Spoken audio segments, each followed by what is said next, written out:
because we just hope that there are people who are better than us, that are smarter than us, that are going to solve our problems. And that those are people who are consuming our culture rather than being our culture and shaping our culture. Cultures are supposed to change and grow. And right now we're not doing that. We're stuck in some kind of trauma, as I see it. We're stuck in some kind of trauma around not facing where we are. And a lot of that fear-based information is keeping us from finding solutions to our current problems. I personally don't believe that our political system is nimble enough to move forward with all the new information and the new technology. And we need to, I don't think it's going to be retrofitted. I think we actually have to find new ways to serve the functions that our calcified institutions can no longer serve, because I don't know if they're reparable. Right. Unfortunately, we are out of time for right now, so thank you. I went by so fast today. Once again, you can find Dark and Ainsley at their podcast, which is Post-Orthodoxy. That's Post-Orthodoxy. It's on Facebook. It's on Restream. You guys are on Twitch as well. And YouTube. If I'm not mistaken. That's true. Oh, YouTube. YouTube as well. YouTube, Twitch, and Facebook. And so they're currently churning out 2 or 3 podcasts a week. So definitely, if you enjoy their conversation, feel free to check them out. Once again, you are tuned in to Know Thyself right now on KTUH. Thank you once again, Dark and Ainsley. And we're going to go to the top of the hour. We will be right back. Thank you for keeping it locked. KTUH. Thanks, Evno. Thank you, guys. Woo! Talk soon. All right. Bye. Aloha. Very good. That was cool. That was our weekly upload from the island of Oahu. Yeah, and what they're thinking and talking about right now. Well, what Evno is, anyway. What Evno happened. That's right. We are not representative of Butte, although we are representative of Butte as we are citizens of Butte. It's true. But we do not represent all of Butte. Butte. And Evno is representative of Oahu. Some folks. But he does not represent all of Oahu. Let's be clear, folks. Yes, folks. It takes a little nuance. We have a new friend on our Twitch today. Yeah, who's that? Big Dave, the Rage Slave. Oh, hey, and thanks for joining. Sending some great commentary about the demise of the country. Oh, you want to read some of so he agreed that it would be nice if we could just stop doing mainstream television, but it won't happen. I agree, too. Yeah. And then he said another remarkable and unexpected symptom of national decline is the intensification of internal political hatreds. One would have expected that when the survival of the nation became precarious, political factions would drop their rivalry and stand shoulder to shoulder to save the country. The opposite occurs every time, it seems. That sounds accurate. And then I said, what is your definition of the survival of the nation? Because I think a lot of different people have different definitions. Like my super conservative Christian friends feel that the nation is failing because there isn't prayer in schools, things like that. And so he says his definition of the survival of the nation is its continued existence, which I think is really broad. A nation can continue to exist in a lot of forms and functions. He said, Big Dave the Rage Slave says, every civilization of great size from our past has inevitably fallen, though in their time, citizens believed that their power and wealth would last forever. That's true. That's true. I think here's you know how like it's a parallel. Here's a not a method or a myth. A metaphor.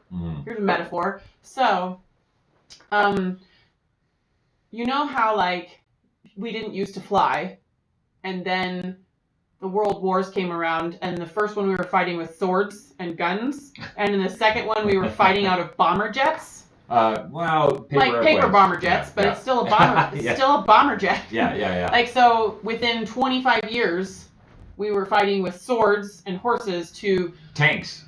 Dropping bombs on people from the sky. Right. And that was in the 40s. And then, like, 25 years later, a human was walking on the moon. Like, that kind of massively exponential growth, I think, is kind of happening with the rise and fall of nations, too. Right. I think The faster you rise, probably the faster you'll fall. Mm. And I don't know what the fall of the U.S. would look like. The fall of America has a nicer ring to it, but as we know, there are 26 countries in America, not just the U.S. So I try to commit to using the U.S. instead of the America. But the fall of the U.S., I don't know what that would even look like. I don't think we'll ever stop being an incorporated nation. I can share a perspective on that. Yeah, what do you think? Well, when you talk about the fall of the nation, I feel like that is, there's a phrase, I think it was from Terence McKenna, that just keeps echoing through my brain. Okay. And he said, culture is not your friend. So there's growing up or spending 10 years in Hawaii. I grew up there in my 30s. Spending 10 years in Hawaii, there were various cultural battles between indigenous culture and the empire invader culture and tourist culture. And in that, there was, if we could only go back to the old ways, we'd be fine. But I didn't see how we could go back to the old ways because the change is irreversible. The plants are different. Some plants are there. Some plants are no longer there. Things that were a part of the culture can no longer be done. Mm-hmm. That culture was relevant to a time, and it's a different time. So the idea is that cultures, in order to continue to be cultures, have to move and grow and change with the conditions and the times. Yeah. And so I feel like a collapse or the end of America or the U.S. as a nation would be rebranding. You would have to rebrand the nation. I just don't know I don't perceive that the U.S. would ever cease to be the U.S. Mm-hmm. I think there could become a more global awareness of how what goes on in the U.S. is controlled by corporate interests. But I don't think it would ever cease to be the U.S. It would just be like the U.S. copyright Pepsi Cola or the U.S. copyright Johnson & Johnson, you know? Well, USSR became just Russia. Yeah, how long ago did that happen? That was a fall of a nation. Like 100 years ago. No, 1990s. The USSR split up in the 90s? Yeah. Okay. So the USSR was the evil empire that we were battling as our empire, and then one day it just wasn't there anymore. What happened? The Soviet Union collapsed, and the Russian Federation arose. That's a different nation. So is that when Putin decided to heck with all of this, I'm just going to run it myself? Putin came in and exploited the chaos that came after the transition. Okay. Mercurius RX says, we already know what the fall of the nation is starting to look like. Chinese influence in corporate interest. Mulan was said to be a Chinese propaganda film. And then they also said Tencent is taking over the gaming industry, which I think is a Chinese gaming group. Okay. Probably wouldn't be as simple as China taking over the U.S. and the U.S. becoming a part of China, the nation. Not for a long time, at least. He just predicts, and I apologize, Mercurius RX predicts will just be increasingly under the thumb of China over the decades. Right. I think that's a narrative that a lot of people are talking about. Having a number of friends in South Africa who are paying attention to politics on their continent, not just their country. There's a lot of conversation around China coming in and playing the good guy role with a lot of countries and helping in the way that the U.S. and the World Economic, not the World Economic Forum, but with the battle in Seattle was all over. The World Trade Organization and these organizations, they come in with the idea of we're going to alleviate poverty, which means putting the IV of Western technology into an indigenous culture that is now in debt forever to maintain this new lifestyle. Right. They may have looked like what we perceive to be poverty because if people were living like that in the U.S., they would be in poverty. But when they're living like that in an indigenous culture in a different climate on a different continent, it's not technically poverty. Just because you don't have cash or money does not make you impoverished. They had a system, many of them had a system, barter system, you know, a much more cashless system. Or they weren't creating in their crops a tremendous amount of excess in order to be millionaires, but they were providing enough food for their community and then doing it again next year. Right. Instead of building up a massive excess amount of product that then has to be protected, which means then you have to have security, and then you have to have... So I think I welcome our new overlords if they come and take over our nation, if they're doing it in a way where they address our intellectual poverty, if they deal with our emotional poverty, if they deal with our social poverty, our awareness poverty. We're not having a good time right now. Yeah. And if we could be having a better time, I think that's a worthy goal, no matter what name is doing it. As a planet. As a planet. So I would love to see things change. Mm-hmm. And I think I have a lot of friends. We've talked a lot about the World Economic Forum, the Great Reset, and the Fourth Industrial Revolution as three terms that are around this idea of transforming the world through a new revolution that is driven by current technology.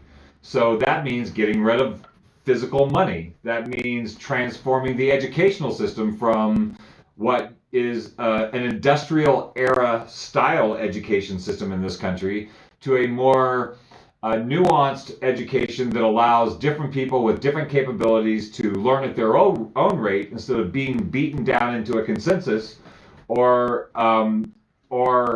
being portrayed as dumb for having different interests than what the current economic models demand. Not everybody on the planet wants to have a lot of money to feel like they're doing a good job. There are different ultimate value systems.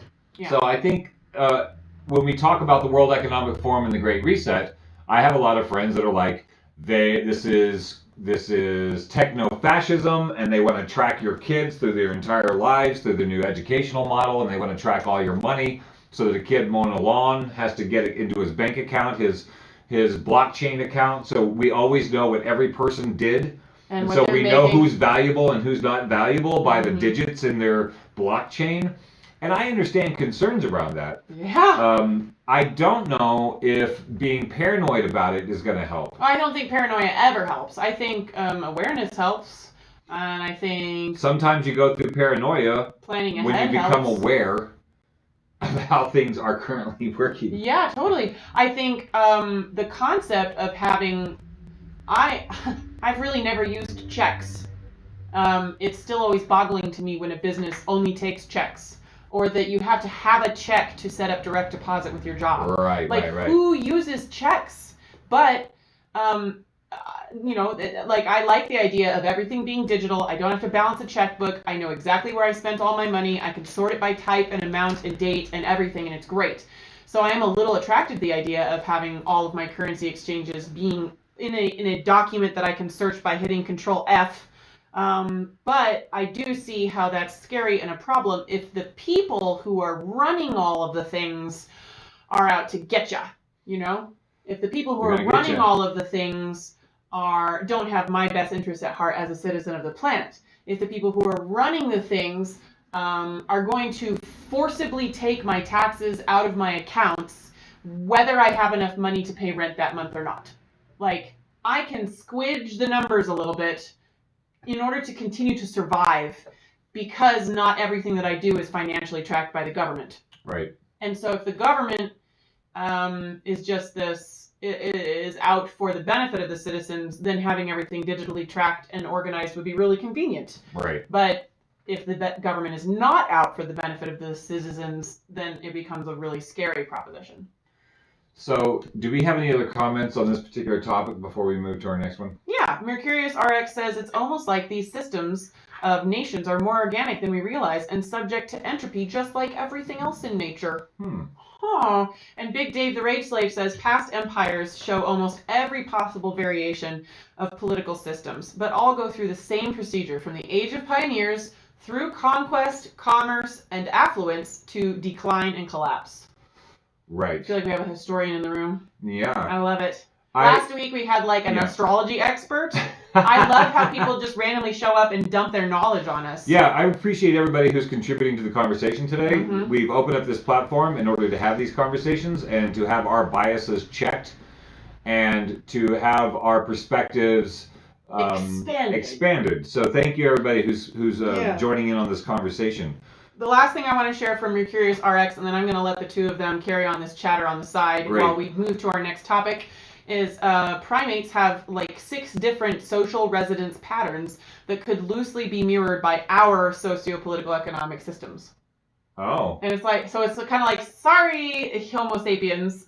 Right. We're not the top of the shit pile, like inventing new brilliant stuff like we thought, like this has never been done before because we're obviously the best. Right. And DJE Omni stopped in to say, thank you so much for a great conversation and for keeping it going on your end after he had to move on to another conversation with another guest. Right. His show is still ongoing on KTUH in Honolulu.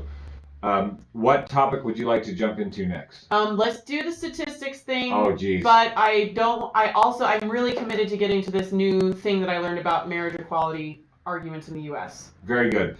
I want to touch on this topic. I'll share the article in the chat. Share the article in the chat, sure. So we've been having an ongoing conversation with, no, I don't want to subscribe. I just want to see the article. Oh, dang it. Okay. So Washington Post. I'll figure it out. We've been having an ongoing conversation on the Post-Orthodoxy Facebook page with a listener who's been sharing a lot of points and a lot of information from his perspectives and his research. And friend of the show. Dark responded the other night with a breakdown of some of the points that they were discussing. And then this person responded with just this article. Well, it's actually in context. So if you are following or have the capacity or the ability to follow the Post-Orthodoxy Facebook page, if you've liked it and or followed it, thank you. You can if you have not. There's a post that I shared last week that is a link to an organization called the Great Barrington Declaration and Petition. This is, I'm going to read a little detail from that because I think it's important to put this into context. It is a group of folks, and this is how they describe themselves, an infectious disease epidemiologist, and public health scientist. We have grave concerns about the damaging physical and mental health impacts of the prevailing COVID-19 policies and recommend an approach we call focused protection. So this is a declaration that is proposing we be a little more nimble in our approach to this virus as new information has come in and we know how to better protect the most vulnerable among us and how to allow the folks that are not to get on with their lives and maybe stem the collapse of independent businesses, mental health issues, education systems, local economies, et cetera, et cetera, et cetera. So in this, let me say that all in one sentence. Yes. The data seems to be playing out that lockdowns are causing more harm than good. That seems to be what the data is going to tell us ultimately, and it's leading us that way right now. So we were asking for feedback, and in post-orthodoxy fashion, I opened the post by saying that we're sharing this to help in understanding the changing global narrative around COVID-19. Outside of just what the U.S. is talking about. And I asked, please, as always, share any information you might be privy to that is critical of this post. So a friend of the show who I really always enjoy the time that it takes to make the depth of the response, because they're not just saying, yay, guys, or you suck. They're actually taking all the bullet points from the alarm bells that went off and addressed them. And it was a long post. And we have just started a new full-time job in addition to our regular full-time job. So I did take some time to try to address the points that he was making. But also, but I also had to back up, and we have to address the context in which these points are made. Right, because if you're coming from a particular perspective, there are a few different perspectives ongoingly on the planet all the time. There are many different perspectives. And in this case, anyway, so there's no point in addressing all of the following points if the initial perspective can be proven to be a faulty starting point. Right. So I was doing my best to back up and take care of some business. He shared an article from the Washington Post. It's an opinion piece. And I'm going to give you an idea. So Washington Post, owned by Jeff Bezos, somebody who's doing very well in the pandemic. His wealth is skyrocketing during the pandemic. So regular folks, there's the WHO has estimated that global poverty and global childhood malnutrition may double due to the policies regarding COVID, not COVID itself, not COVID-19 itself. So this is an opinion piece in the Washington Post.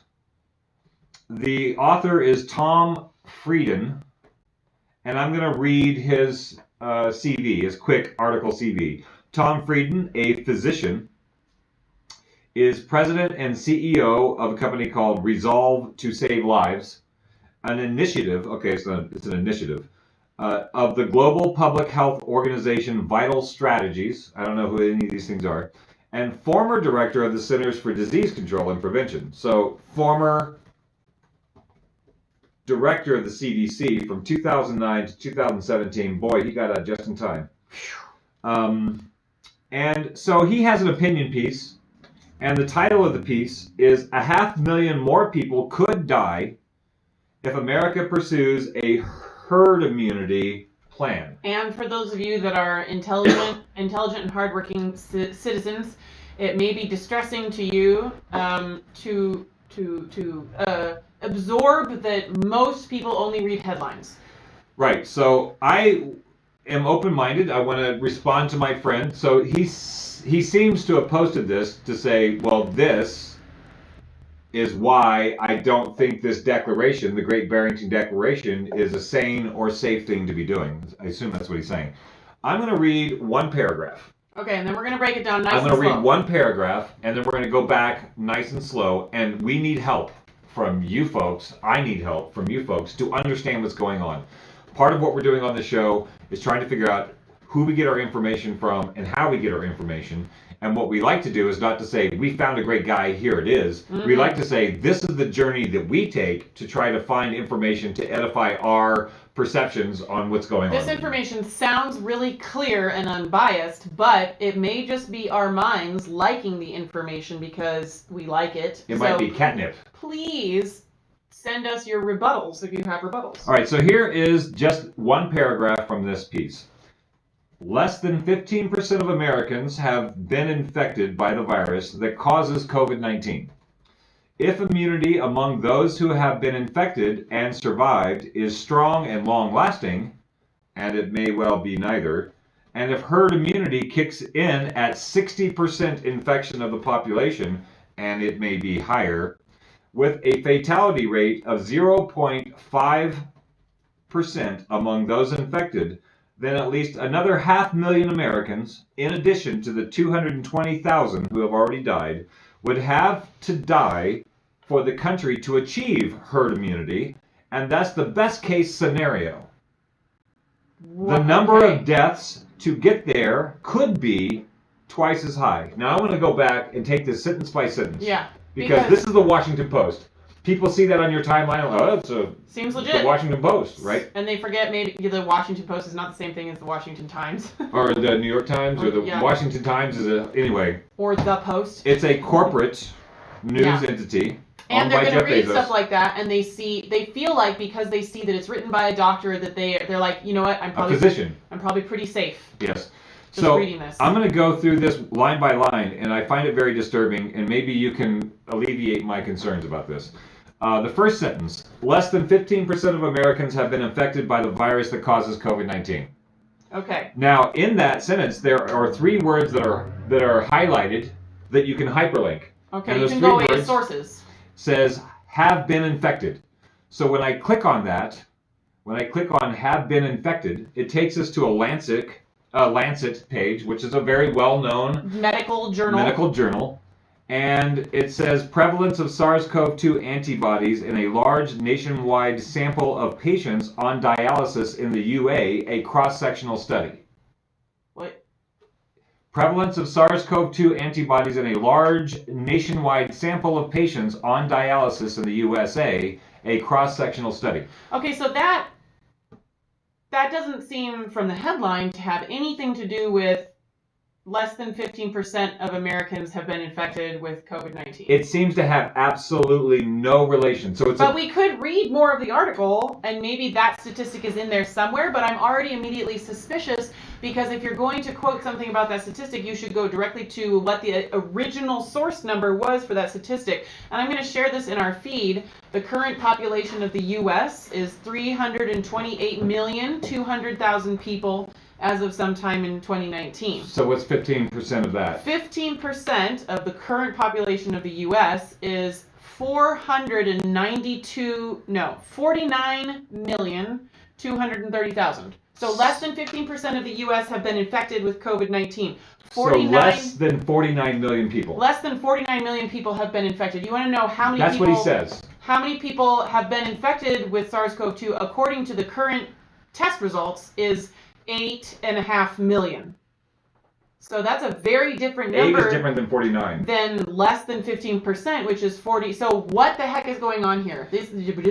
So I find this really confusing. So when he says less than 15% of Americans have been infected by the virus that causes COVID-19, which is 49 million people, and they say, the CDC says there's been 8 million some odd cases. And every other source says that. So when he says has been infected, I'm not sure if that means people who have gone to the hospital, people who have had a PCR test and came up positive but had no effects whatsoever.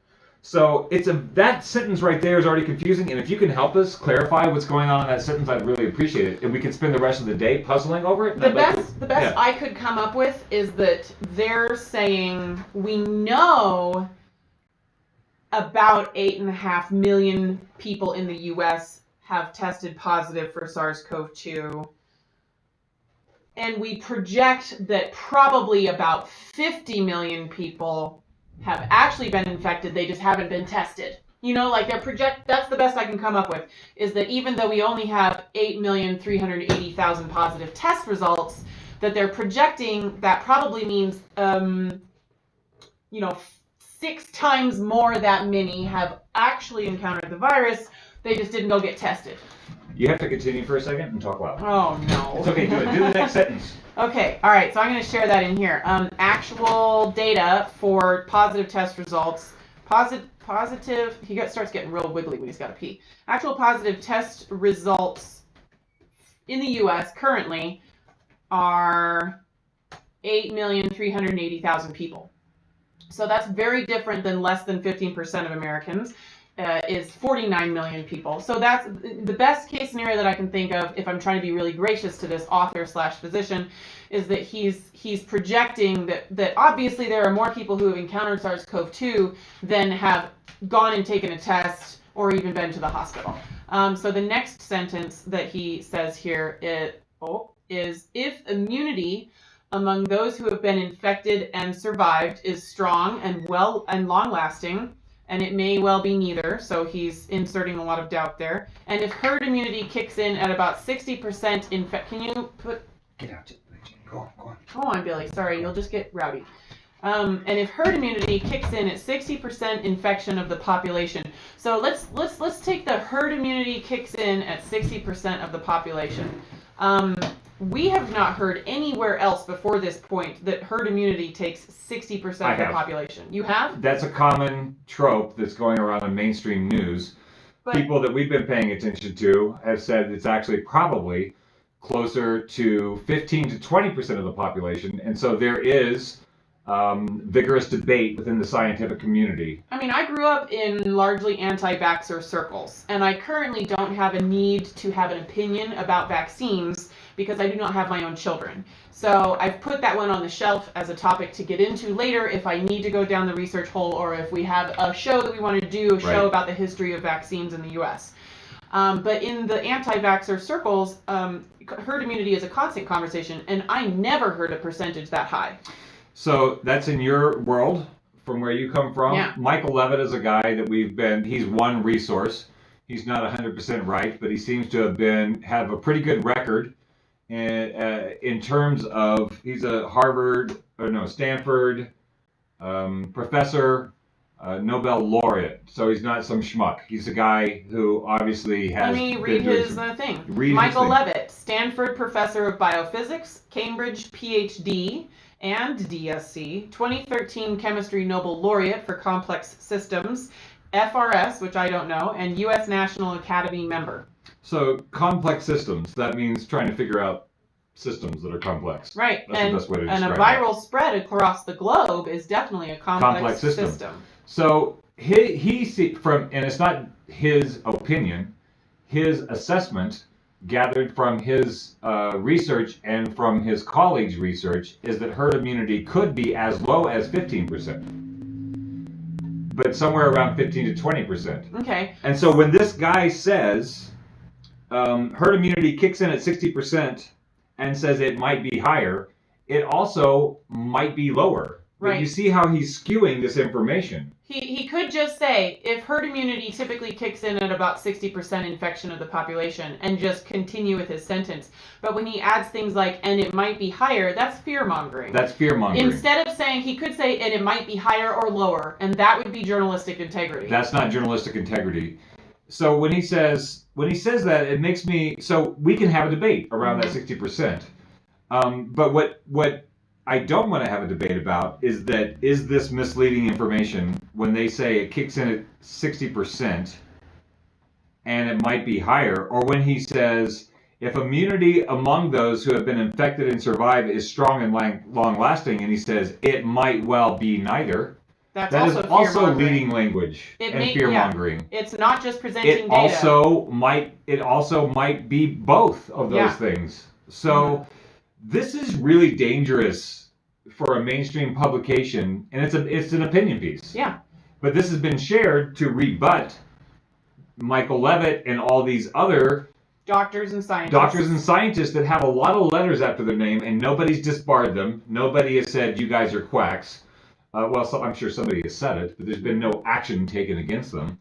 I think maybe I would listen to those folks who are teaching at Harvard and teaching at Stanford and getting Nobel prizes. The Oxford Center for Evidence-Based Medicine. I would consider that information. So here's another thing that really makes me jank out about this guy's writing. Okay. Because with a fatality rate of 0.5% among those infected, that number does not play out anywhere.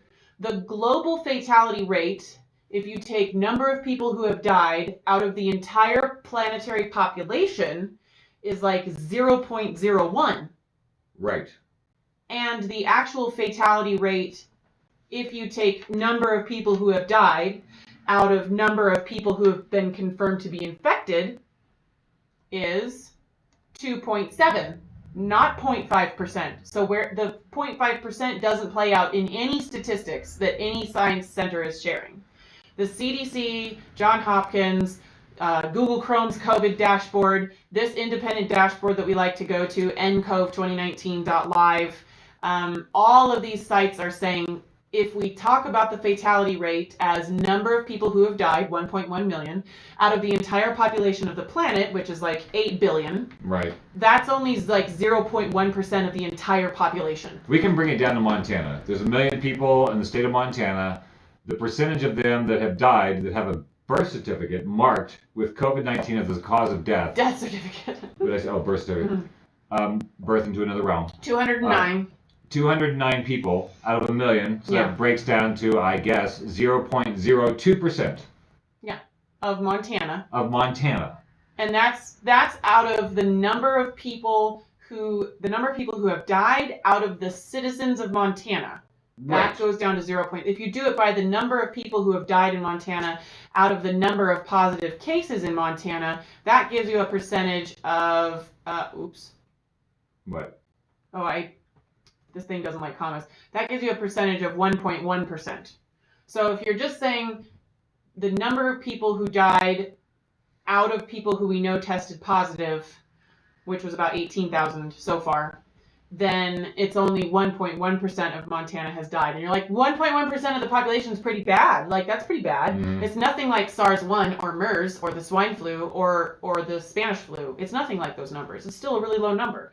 But if you compare how many people in Montana have died, 209, it's probably a little higher now, okay. Out of the entire population of Montana, which is 1 million, then that's only like 0.02% of Montana. So this guy's language, he qualifies these things to always downplay, example, like the 60% of the population, it might be higher. And then he says, with a fatality rate of 0.5% among those infected, which we said we can't find that number, we can't anywhere, find that percentage anywhere. Then at least another 500,000 Americans, in addition to the 220,000 who have already died, would have to die for the country to achieve herd immunity. That is some tortured numbers. Because he says, and that's the best case scenario, he says. And I don't know what he means by the best case scenario. That's the best case scenario when you have all the skewed data that you've... Yeah. It doesn't seem to have any integrity. Where are his numbers playing out? Where are they coming from? I didn't even get past that paragraph because I had to say, well, what's the difference between an infection? People who are infected, is an infected, like an effect, being infected, dictionary definition means somebody who was affected by the virus. You could be asymptomatic and be infected, but not be affected. You're not really infected. You have a virus, it didn't do anything to you. That's not an infection. The PCR test does not test for infections. It tests for pieces of broken RNA and other things that might be in the virus, as well as influenza A and B and other coronaviruses and bacterial infections. It doesn't discriminate between any of those things. Your positive test could be any of those things. And that information is on the CDC pamphlets that they give to laboratories. It's not a conspiracy theory.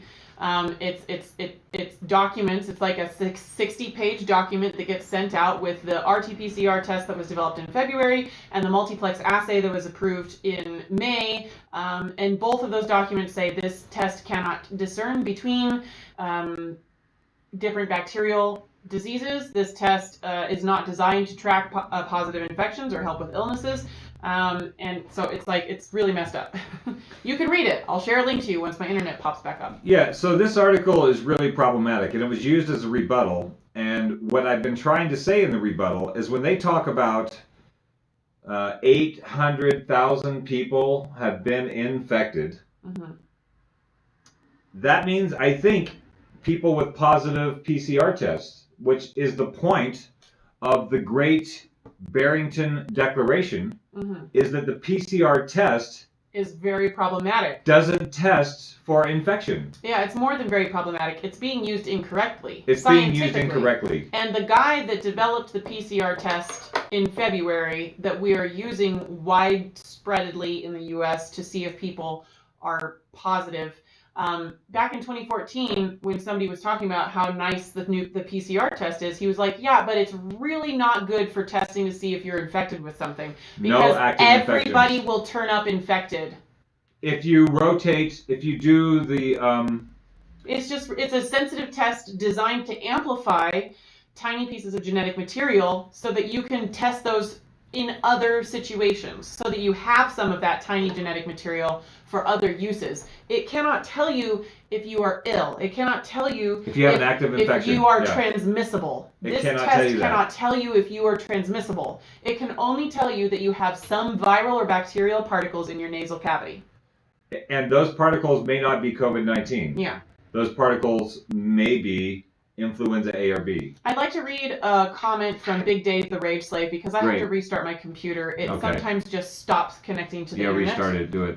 So I'm going to read this comment because it'll probably go away after I restart my computer. He said, "Your desire to seek out challenging opinions is admirable. I wish I could say I was as thorough in my research, but the truth is, as I mentioned, that I rely much on whatever natural ability I may have to determine reality. It is likely that an existence devoid of any influence from media lets one think more clearly on any matter. On this subject and any given one, the masses are an unreliable source for the truth and are more dangerous to you than any virus. I'm more scared of my mind being infected than my body." Well, I agree with that. I thank you for that comment. Yeah. That makes a lot of sense. And we do a lot of work to try to understand what's going on. And I think a lot of people from the feedback that I've received about our show, I think there are a lot of people that assume that what we're doing is trying to push some agenda like or we're push trying to some prove something opinion. And what I'd like to continually reiterate is that I want to know what's happening in my environment. And I do a lot of research to try to get as close to a clear perspective as I possibly can. And what I am doing and what we are doing is trying to show you the process that we take to inform ourselves. Yeah. And we show it to you so that you might be able to help us refine our process. And that hopefully it may in some way alleviate suffering for you that you may be going through. Right. Because existing in the unknown is suffering.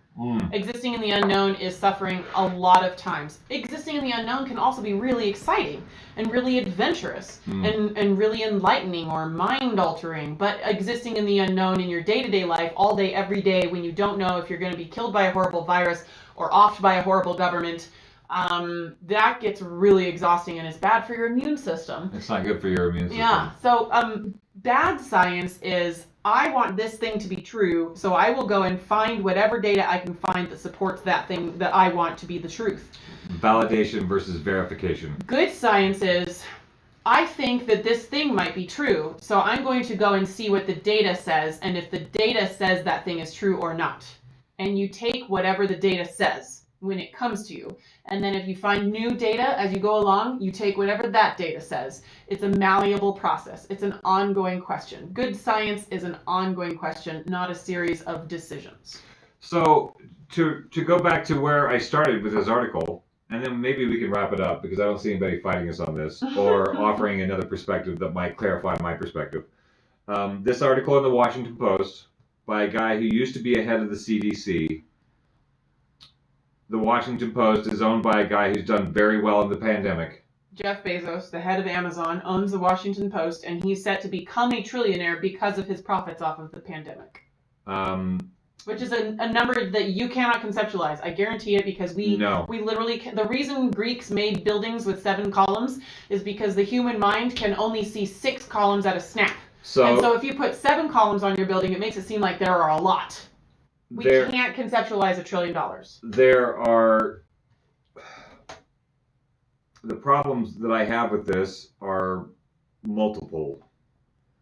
And to say that Jeff Bezos, who is benefited from the lockdowns and all the shopping, he's had a huge boost in his income or his feedback or whatever that thing is where you become multi-billionaire. More money than him or any of his loved ones will ever be able to spend, no matter how extravagantly they live, for the entire rest of their lives. Right. So saying that he's making a lot of money off of the lockdowns, and that this article is saying sideways that lockdowns are necessary because herd immunity is too risky, is what this article is saying, only bolsters the financial position of the guy that owns the paper. That is not a conspiracy theory. That is a correlation. Yes. That is not a causation. We don't know if Jeff Bezos is paying this doctor to say we have to keep being in lockdowns for and his own stuff benefit. on Amazon.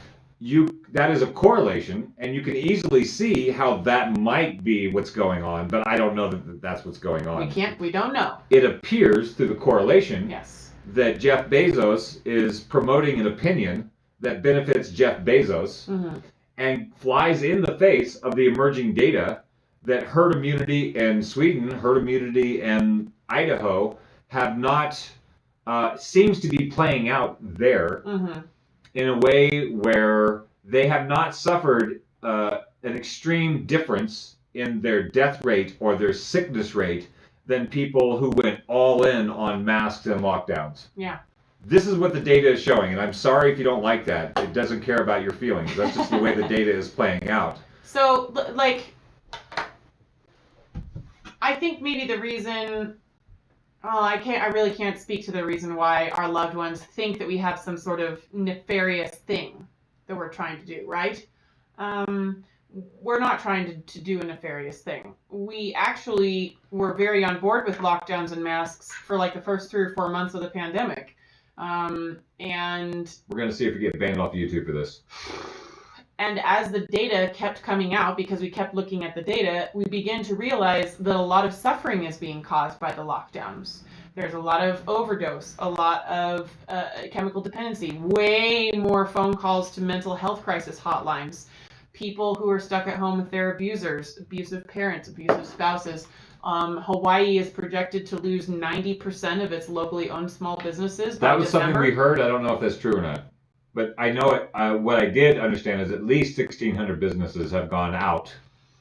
Independent Forever. businesses have gone out. The St. Louis Children's Museum is shutting down forever after 60 years. There's a lot of collapse happening that's going to affect people. And that would all be okay if it was an actual zombie apocalypse and people were dying. And Right. there are some people who are dying. That's true. People are dying. But if we put all of the people who are dying in one basket and all of the people who are dying from overdose and abuse and malnutrition and starvation And the long-term effects of those. homelessness and the long-term effects of mental health crises and the long-term effects of poverty collapse in our small businesses and our local communities, would this be worth that? That is the position of the Great Barrington Declaration. Can you share that to I'm our going to link? share a link. Make sure it's the short version of the link. So only that part. Okay, I'm going to share this to you, our audience. This is the position that they are holding, is that the lockdowns don't have any basis in science. The lockdowns have no basis that this lockdown will accomplish the goal of slowing the spread of the virus. There's no evidence that the lockdowns are slowing the spread or the death rate of the virus. Yes. The death rate started to And we curtail have in New controls. York after lockdowns. Actually, let me change that. The death toll started to decline in New York before the lockdowns. Yeah. And so people said, see, And the lockdowns, fewer people are dying. But that trend was happening before the lockdowns. And the number of deaths was really high in New York City because it has a very massive population. Not necessarily. Some of it was correlatory to New York City being a more deadly place because of high pollution levels inflaming people's immune systems and other factors. But it was also 15,000 out of one city. Oh my God, that would be half of Butte. Right. But how many people? What's the population of New York City? It's more than 30,000. Yeah.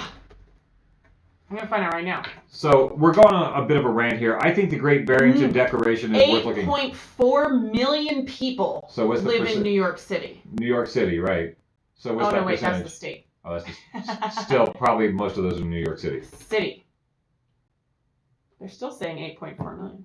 Oh, it is a city in New York. Wow. That's nuts. So 15. New York State is 20 million. Okay. Yeah.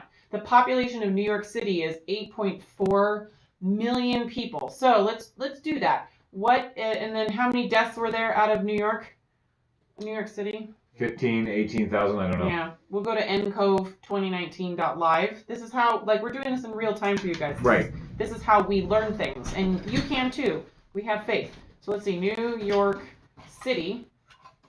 New York, the state. They did, for a while, they did New York City separately. Let's see. Okay. COVID deaths in New York City. We could have a minion. What? A minion who... Oh, we need somebody to do who data could look all these crunching. stuffs up for us. Yeah. New York City, 24,000 deaths. I'll round up. 24,000 deaths in New York City. So 24000 is what percent of 8,400,000 people in New York City? New York City's death rate was 0.28. It's about the same. Out of the whole population. That's about the same. It's not the same as Montana. 0.28. Okay. Not 0.02. So that adds in all these other factors around pollution, around proximity, around being in a crowded city versus being in Montana where there's 1 million people that are spread out like cows across the territory. Right. So there's different factors. That's high, and there was a lot of death. It never reached the level. They moved that boat into the harbor that was supposed to take house 1,000 people. Right. And I think they said maybe 25 people were used. So it didn't reach the level that they feared it would, and that's great. That's great. Yeah, New York City. Fascinating. All right. Big Dave the Rage Slave says, it's interesting listening to this show, and I must say, it's like finding a needle in a haystack. For myself, I have not been interested or conformed with any of this since day one. What you have done has been more challenging than in my own experience, and this is to change your mind, which is most impressive. Aww. Oh, thanks, Guy. Thanks. We really appreciate that. We work pretty hard to try to have a better time with our friends, which means I feel like if your immune system... We try to stay raw and real and willing to change. If your immune system is important to protect you from things like viruses, having a healthy immune system is important. We should not stress it. That's what I was saying at the beginning. You know, I grew up in a medical family, and so in the beginning when they were like, this is really serious, it's going to kill a lot of people, and you guys need to wear masks, wash your hands, and stay away from people. Stay inside. Right. My thoughts were, wait a second, if it's really contagious and going to kill a lot of people, the most important thing is to be immediately educating people on how to take care of their immune system.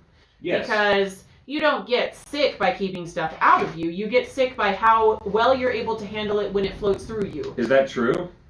Yeah. There's theories. Well. Germ theory doesn't necessarily agree with that. In the Right. I guess I can't say that I know it is true. Right. But the data seems to play out. The growing consensus among microbiologists is that we have a biome, which is what I call me, is not just me, but it's also a biome. Gut bacteria, viruses, and so on and so forth. I am informed by viruses. Yes. My biome is adjusted and informed by viruses. Yeah. You're an organism that is made up of a bunch of different kinds of organisms. Right.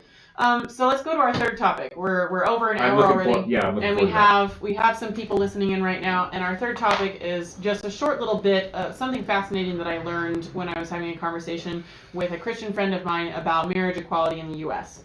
And we were talking over a bunch of diverse subjects. It's really wonderful to have friends who are willing to talk about difficult things rather than needing to just lock down and say, well, but I'm right and you're wrong, and so there's no need to talk about it, which is what I was that's what I was largely raised with. So meeting people in strongly held religious belief groups who are willing to talk about things is such a treat. It's a treat, and it's wonderful to be respected for my thoughts. And so we were talking about gay marriage. And we kept having this thing where we're saying the same words, but it really feels like we keep disagreeing with each other. And I was just like, what are we missing here? Because I'm saying, why can't they just get married? And she's saying, well, but it's not really. Anyway, what it came down to was I learned a new thing about strongly held Christian belief that I somehow missed in my massively intellectual and informed and engrossed 27 years of conservative Christian education. And that is that because time-space started when the God of the Bible started it, and this is the belief. This is about marriage? Yes. Okay. Because all of time-space, all of history began with the God of the Bible. Yeah. Therefore, right. Marriage is an institution of the God of the Bible. Marriage is a man and a woman committing their sacred vows to be faithful to each other in front of the God of the Bible. And the belief system is that because all of time, space, and history began with the God of the Bible starting everything and inventing everything and dictating everything and starting being not starting the first world religion, but being the only true real world religion of all time, marriage started with this faith, early biblical Judaism to Christianity, right. And is therefore almost belongs. The only real marriage is that spiritual, holy commitment that you make before the God of the Bible. And this explains why my lack of knowing that premise explains why I never understood why when we, as Christians growing up, were fighting against gay marriage, we would say that we need to take back marriage. I never understood why we were saying we need to take back marriage. Because to me, in my mind, somehow, I had a little secular imprinting growing up that just slipped through the cracks where there's marriage, and then there's Christian marriage, Jewish marriage, Muslim marriage, India marriage, you know? Like, there's this basic thing that humans do when they love each other, which is that they get married, and some people do it the right way, and some people do it all the other wrong ways. So it was really fascinating to me, because it makes the conversations really bloated and difficult when Team A doesn't realize the premise that Team B is coming from. Does that make sense? Yes. So a lot of Christians think that there should be another name for the thing that you do when two people commit to each other, but not before the one true God of the Bible. So marriage is solely a Christian. They copyrighted that. It's a sacrament. Is that what they're saying? The perspective is that it's a. What's a sacrament? What does that mean? It is a holy religious ritual of some kind, like baptism. Okay. Baptism is your commitment to. Why is this significant for this? What does this realization mean to you? Well, so a sacrament is a rite considered to have been established by Christ as a means of grace. Baptism, the Eucharist, the anointing of the sick, confirmation, holy orders, penance, and matrimony. Yeah. Which is marriage. So, have established by Christ. So they're saying that Christian marriage is something that only came with Jesus. Well, and you have to understand that when they say established by Christ, they don't mean that marriage was only invented in 30 AD when Jesus is a part of God. So Christ meaning also the part timeless of one. The timeless Christ. Okay. Yeah. So but there's no timeline on that. People were married and given in marriage before literal Jesus walked in Palestine. However,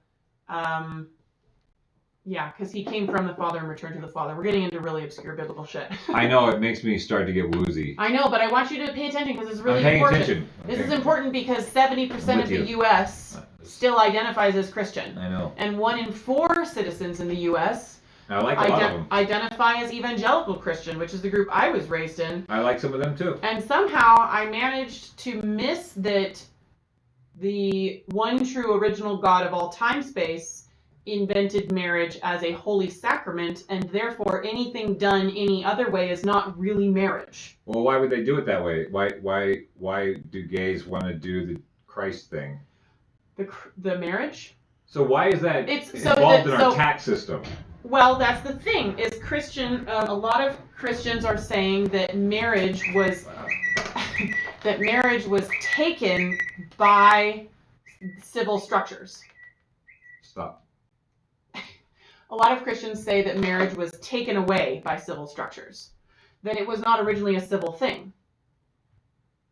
Oh. A marriage was originally a holy commitment, not a civil thing. So getting married at the courthouse, whether you're gay or straight or... is still not a marriage. That's still not a marriage. It has to be done... like a civil union. Call it a civil union. They're saying call it a civil union. Call it something that you do so that you can pay taxes together, and so that when one of you gets sick, you're the person that's allowed into the hospital room. So a civil union is a social contract that says to the larger social body, these two are going to hang together, and so they're not a threat to your wife or husband. They have civil rights to each other. Okay, so like if he gets killed in a car wreck, she can go through his wallet. Yeah. But it's not marriage, because a large portion of Christianity believes that marriage is actually, and I actually talked with our friend who was also visiting this afternoon, he also said that that was his interpretation also. So I'm like, how did I miss out on this? That marriage isn't just two people who like each other hook up and say they're hooking up, and then some people do it the right way by hooking up in front of God, right? Some people do it the right way by getting married in front of God, but... What's the advantage of that? Of what? Getting married in front of God? Yeah. It's the only right way for society to function, and it keeps you and everyone else healthy when you do things the right way. That's the belief system. So in reverse, for instance, a lot of I can see where that gets construed. Yeah, a lot of my blue friends, my blue team friends in the U.S., think that everyone trying to stop gay marriage is a homophobe. Everyone trying to stop gay marriage must hate the gays. You have to hate them if you don't want them to get married. And so I try to explain, I'm trying to create bridges between the neighbors so that we can actually work together for the ongoing health of society. And one of the things that I keep explaining to my friends that think that everyone trying to stop gay marriage is a homophobe and a hater is that actually most Christians who are trying to stop gay marriage think that they're saving your soul and the fabric of society, because obviously homosexuality is wrong according to this belief system.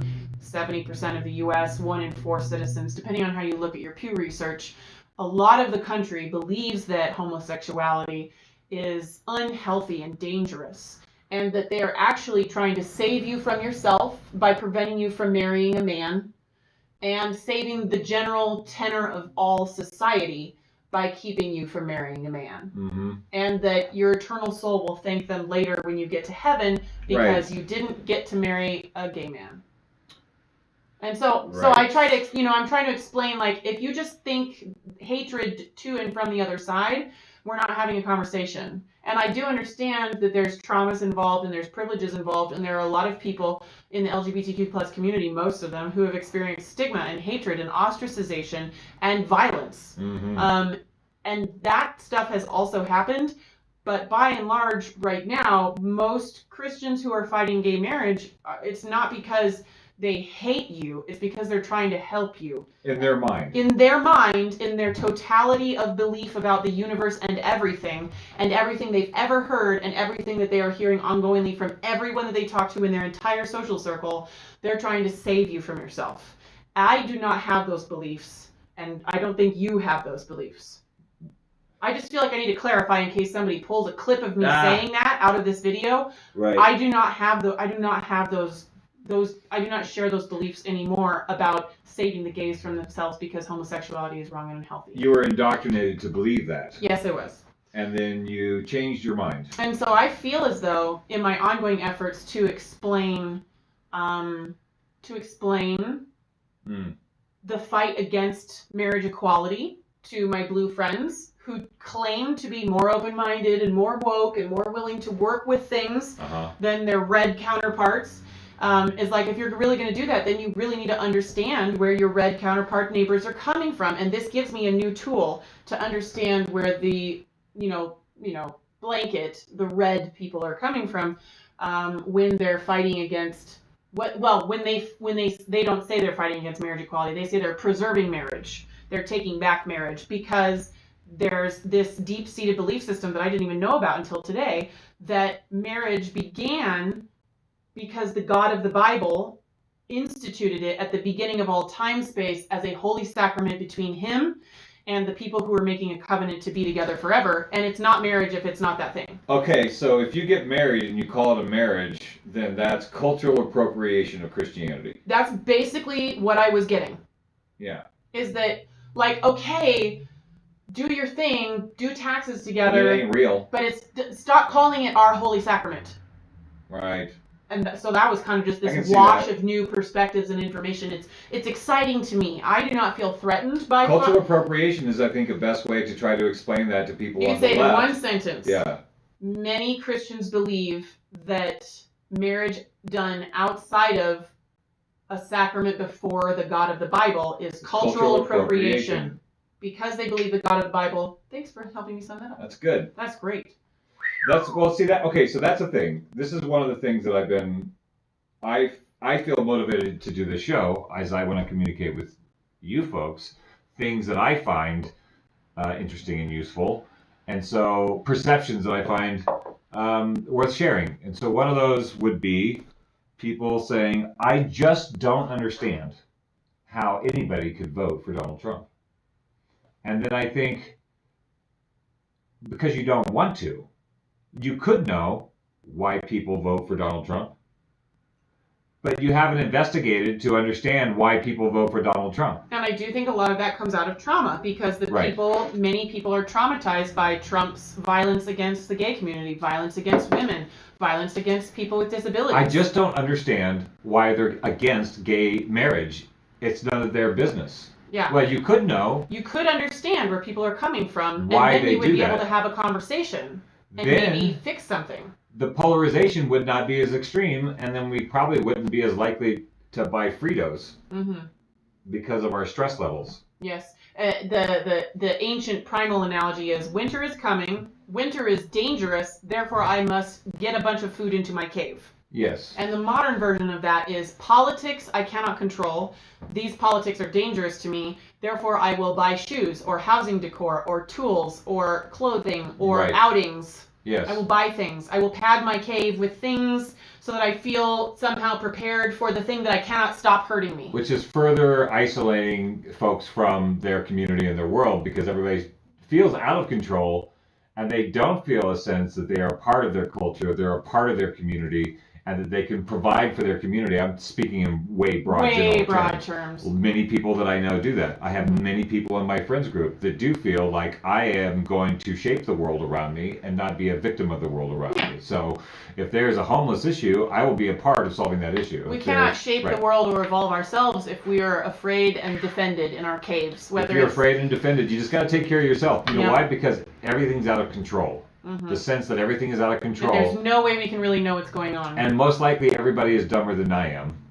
Most people are dumber than I am. That's not what you're saying. That's what a lot of people think. They feel like I know what's going on because I watch the news, so I inform myself. Or I read articles. And other people don't share my perception, and so therefore they're dumber than me. That's what a lot of us feel. I found myself doing that. By going, well, I get the scenario, I've done the data research, and I know that this is the way things should be, but everybody else doesn't, so apparently they're too dumb to get it. So there's no hope. Why would we even try? And I find myself doing that and going, wait. That's the trap, because that's what I see everybody else doing. That causes us to be divided and not work with each other. And when a person says, I just don't get why Christians keep sticking their fingers in me wanting to get married. Well, that's your problem. You just don't get it because you haven't tried to. Right. And I understand that a lot of times people feel like they should not have to do the work to understand because they have been injured by those communities. Big Dave the Rage Slave sent us some really great comments. Oh, yay. That I want to read, and then I'm pretty sure we can probably wrap it up today. He says, my interest is extremely narrow, and I am uneducated and uninterested in most things. So I can only offer ideas through the lens of my interest, which is philosophy. Viewed this way, I imagine you will agree that the reactions of humans speak highly of their innate flight from death. Fear makes us do irrational things, and what greater fear do most men have than death? The reaction of men is in the first place on a faulty premise, and this is that death is something to be scared of. Right. I submit, says Big Dave the Rage Slave, that all reactions that follow when one is running from death are therefore irrational. I do not live because I am running from death. Right. I don't have a violent reaction to that statement. That makes a lot of sense to me. Yeah. I think that, that's kind of beautiful. Well, I'm really happy that you joined the show and are commenting and being a part of it. It's really nice to have the feedback. I want to read it again. Fear makes us do irrational things, and what greater fear do most men have than death? The reaction of men is in the first place on a faulty premise, and this is that death is something to be scared of. I submit, therefore, that all reactions that follow are therefore irrational. And he goes on to comment on something that I said afterwards. The straw man of you fighting gay marriage must mean you're hateful is a very tired and intellectually lazy attempt to silence contradictory opinions to your own and shouldn't be accepted by anyone of a sound mind. It's very true. Straw man arguments are it's just like, well, but now I just don't have to talk to you because you're bad. You're obviously bad, so I don't have to talk to you about what you're saying. disregard you. Meow. You are so wrong that I do not even need to regard you anymore. It's really wonderful and refreshing and honoring for us to have somebody participating in the show so intellectually. Yeah, thanks for that. And ongoingly. We like everybody that listens. This is why we're doing this. We're doing this. We love our lurkers, and we really love it when people pop in and stay tuned to the conversation and give us stuff to chew on. I really appreciate the controversies that we've gotten into recently, and maybe we can wrap up the show with the status of our fundraiser. The controversies that we've been enmeshed in the last couple of months regarding a censorship issue that got us banned from the community radio station. Being involved in that, I forgot where I was going with that. I don't know. God damn it. It's wonderful to have a free expression platform. Free expression platforms are kind of scary because... This happens. Well, no, because... as much as I am very open-minded and not easily offended and do believe at my core that there are very, very, very, very, very few black and white answers in the entire universe, I do still sometimes get triggered when people use a racial slur or say something derogatory about women or not because I'm like super feminist, just because I don't think you should be mean. Right. Free expression, I think, is something to ponder, the value of free expression. And KBMF was never a First Amendment freedom of speech institution because everybody had to follow FCC rules. They couldn't say swear words. They couldn't sell things. That's the FCC law for that kind of radio station. Beyond that, it was totally a free expression platform because DJs were allowed to talk about their political opinions. They were allowed to talk about their opinions on medical marijuana. They were allowed to talk about their opinions on gay marriage, their opinions about the president, their opinions about global politics. Environmental issues.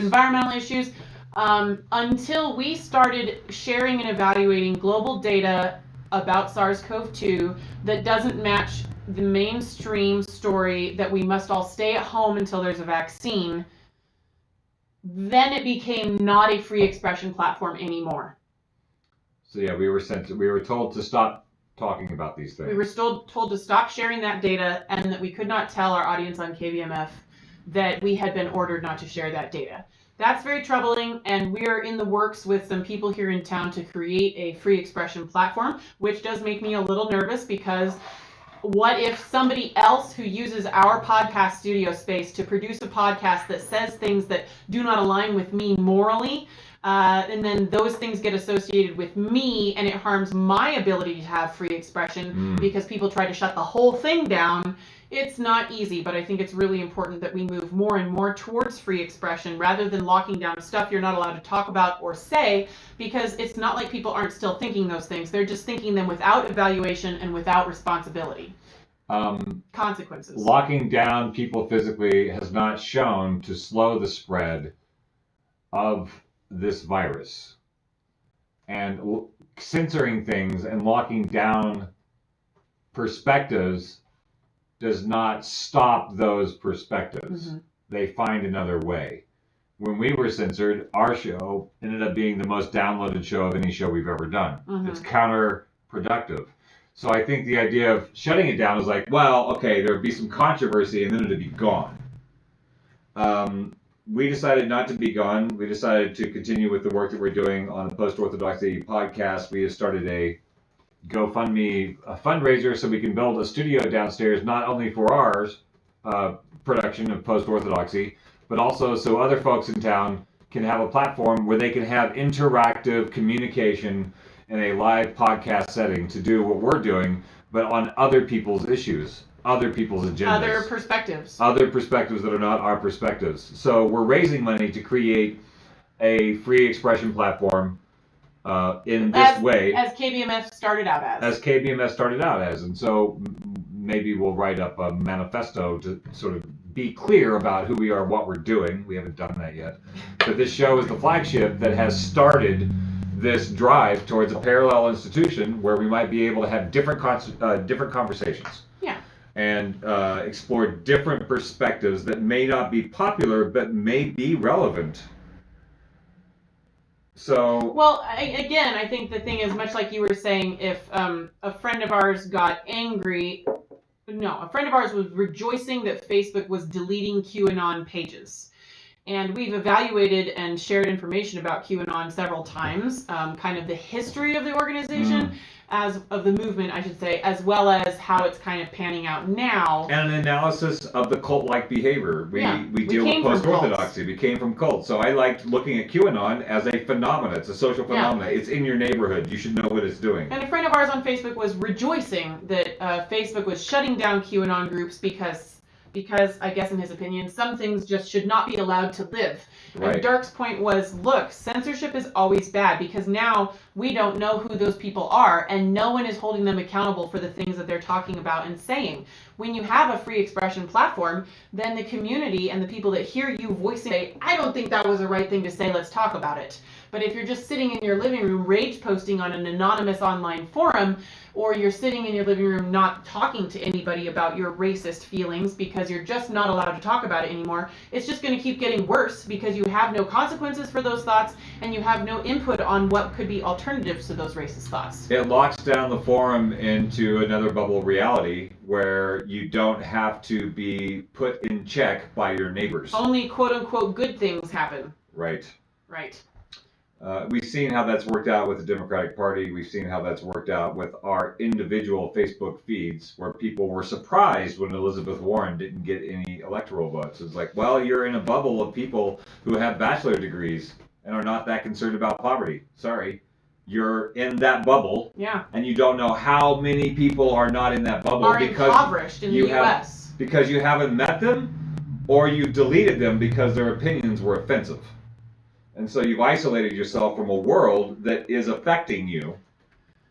And so that's part of the mission of this project here, is to create an outpost in the borderlands where we can talk about things that aren't popular and let them live or die by their own value. How's that? Yeah, I like it. So is that it for the show? Benny West says, welcome back, guys. I couldn't comment on Facebook. Oh. And so I said, it's good to see you. We're almost done for the day. Sorry your comment couldn't go through. Yeah. Anyway, guys, we're going to wrap it up. We got to go drink a bunch of water and get back to the madness. But we'll be back at least on Sunday again with our regular segment on KTUH with DJ E. Olney at 2:30 on Sunday. And then if not before then, something amazing happens in the political sphere that we just have to talk about. Right. You never know. Thanks for playing today. Yeah. We will be back next Sunday, if not before.